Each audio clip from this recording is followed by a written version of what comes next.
Rufa May Quinto, Jessa Saragosa may tapatan.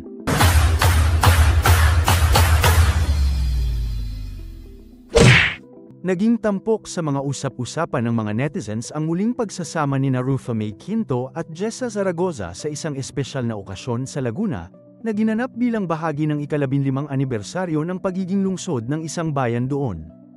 Inimbitahan ang dalawa upang magbigay saya at aliw sa mga tao ng nasabing lugar, at agad itong naging paksa ng intrigang online. Magkaibang landas na ang tinatahak nila Rufa May at Jessa, ngunit may isang kinalaman sa kanilang nakaraan na tila nagbunsod ng kasaysayan ng kanilang hindi pagkakaunawaan. Pareho kasi nilang nakarelasyon ang kilalang mang-aawit na si Dingdong Avanzado.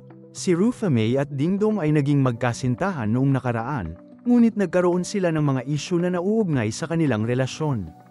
Nang maging magkasama naman si Dingdong at Jessa, itinanggi ng huli na sila'y eksklusibong nagde-date.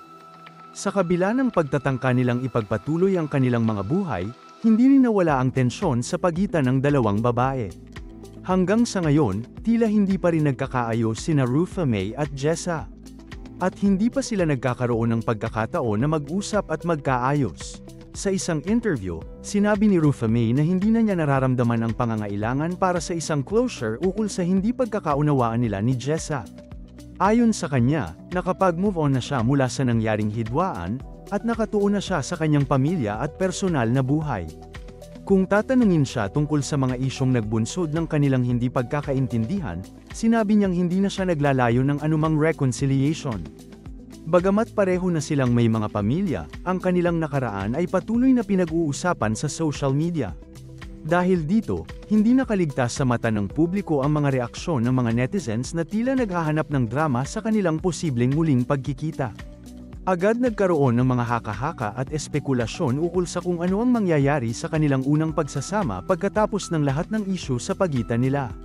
Bagamat may mga nagsasabing malabo na silang magkaayos, ang hindi inaasahang pagkakataon ng kanilang pagtutulungan sa isang pampublikong okasyon ay nagbigay ng bagong usapin.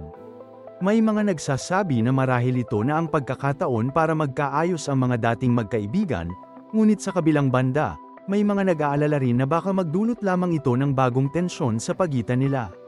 Sa kabila ng lahat ng mga intriga at spekulasyon, sinabi ni Rufa May na nakatuon na siya sa mas positibong mga bagay sa kanyang buhay at hindi na niya pinapalampas ang mga negatibong isyu mula sa nakaraan. Ayon pa sa kanya, ang pagpapatawad at pag-move on ay parte ng kanyang personal na growth. Sa kanyang mga post, malinaw na nais niyang ipagpatuloy ang kanyang buhay at huwag nang patagilid sa mga hindi pagkakaunawaan ng nakaraan. Ang pagsasama ni Rufa May at Jessa sa nasabing event ay nagbigay ng bagong angle sa kanilang relasyon, ngunit sa ngayon, ang kanilang personal na buhay ay tila hindi pa rin nakaligtas sa mga netizens na patuloy na nag-aabang ng updates tungkol sa kanila. Ang tanong ng marami ngayon, magkakaroon pa kaya ng pagkakataon para sa reconciliatory moment o magpapatuloy ang agwat sa kanilang dalawa?